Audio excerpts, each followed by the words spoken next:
Welcome to Gamma Grunts, a deck smash game. A battle-oriented deck builder for 2 to 4 players who take on the role of mad scientists bent on world domination.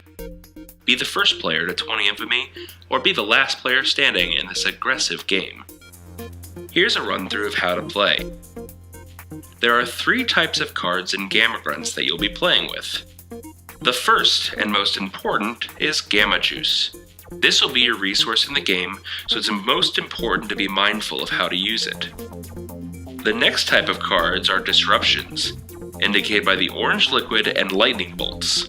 They have a cost in the upper right-hand corner that shows how much Gamma Juice is needed to play them. When they're played, the effect on the card happens and they are placed immediately face down in the recycle bin unless it's said otherwise. They can even be played on other people's turns. The last type of card are Grunts, indicated by the green liquid and attack values in the fist and defense values in the shield. When they are played, they are placed into your lab. They can't attack anyone or activate any abilities while in the lab, but they can definitely still defend you if someone attacks. We'll jump into the middle of the game where we already have things on the board. The first thing you do on your turn is reset and clean the lab. So I take my Gamma Juice that I used last turn and put it in my Gamma Juice slot for use again. You can have multiple Gamma Juices in this slot. Any grunts that are in the lab then leave the lab. They go into the world, ready to run amok and cause some chaos. Now let's play some cards. As indicated in the center of the player mat, I can only play 1 Gamma Juice from my hand into the Gamma Juice slot each turn, so I do. I then send 1 Gamma Juice from my Gamma Juice slot up into the lab in order to pay the cost to play a grunt named Brute. He enters my lab, and as a reminder, he can't attack, he can just defend. Now I'm going to take these 3 other cards in my hand, since I don't really want to play them, and use them to gain draft points. I do so by sending them to the recycle bin, which gains me 1 draft point for each card recycled.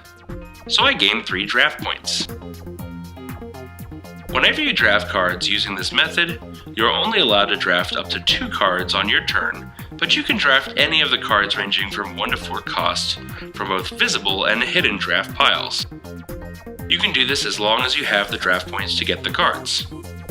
Draft points are related directly to the cost of cards, so since we have 3 draft points, we can draft a single 3-cost card or up to 2 cards as long as their combined cost equals 3 or less. So I could draft a 1 and 2 cost card, or I could draft 2 1-cost cards and then just lose that last draft point. Any of the cards that I drafted get placed face down into the recycle bin when I draft them. So I'll draft a single 2-cost card from the blind stack, and then I'll draft a single 1-cost card from the face up. Now it's important to read these cards just in case they have any things that happen when you draft them, but these cards didn't, so no worries. Now that I've drafted some awesome cards, let's talk about how I get them into my deck. Quite a few other deck builders have a passive interaction between the cards that you draft and getting them into your deck, but Gamma Grunts is definitely different with this. This doesn't automatically happen in Gamma Grunts. In order to get your recycle bin into your deck, you must recycle a Gamma Juice that isn't in your lab. So you take an unused Gamma Juice from your Gamma Juice slot or from your hand, and then send it to your recycle bin. Then, after you do so, you shuffle your recycle bin into your deck, which includes that Gamma Juice. The reason why this is so important is because if you ever are supposed to draw and you can't, you go completely mad and you lose. You'll still be able to mess with others by way of draft chaos, but there's no way for you to win. Speaking of draft chaos is a fun option that every player has on their turns. For free, you can flip and or smash cards from the draft piles to either give yourself advantage at seeing what's behind door number 2, or mess with other players. This is entirely optional, so you don't have to do it. You can flip then smash, smash then flip, or just flip or smash. What this specifically means is you can smash a visible card, removing it from the game. If it's the last one, the next one is immediately revealed. If it is not the last one, if there is a card underneath, then the next one does not automatically reveal. You can also flip the next hidden card on top of the visible card, blocking someone from getting the card underneath. You can do either of these things in either order, one of them per turn or neither of them if you don't want to mess with the draft piles. Lastly, we'll cover combat. When you attack, you pick a player you wish to attack and exhaust all grunts that you want to attack that player with. You don't have to attack with all of your grunts when you do this. Then, if the player wants to block your grunts, they decide which grunts are going to block the attacking grunts. Blocking doesn't cause them to exhaust, and multiple grunts can block a single attacking grunt.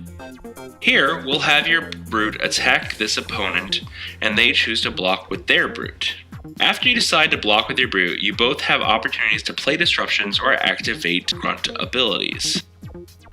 If someone uses a disruption or ability, you can always respond with your own disruptions or abilities. If you don't, then damage is dealt.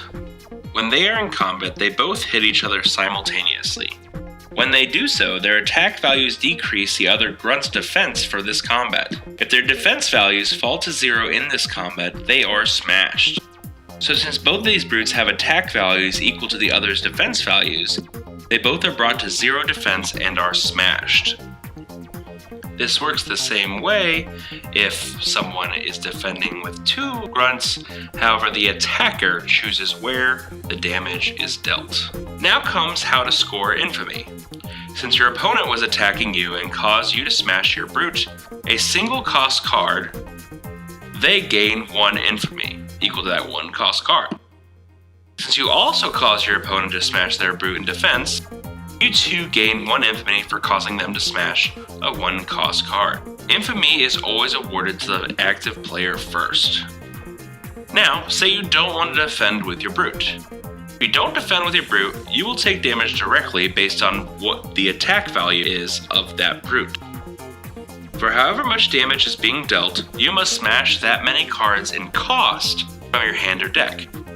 So if a grunt is doing 1 damage, you must smash a single 1 cost card from your hand or deck. If the grunt was doing 4 damage, you would smash 4 costing cards. So you could smash either 4 single cost cards or a single 4 cost card, 2 cost cards, so on and so forth. Gamma Juice is worth 1 point or 1 Infamy when smashed, so he can satisfy the damage being dealt.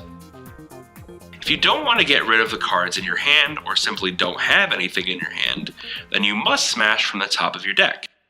Be careful though, since you must keep smashing until you satisfy the damage dealt, but you can definitely go over.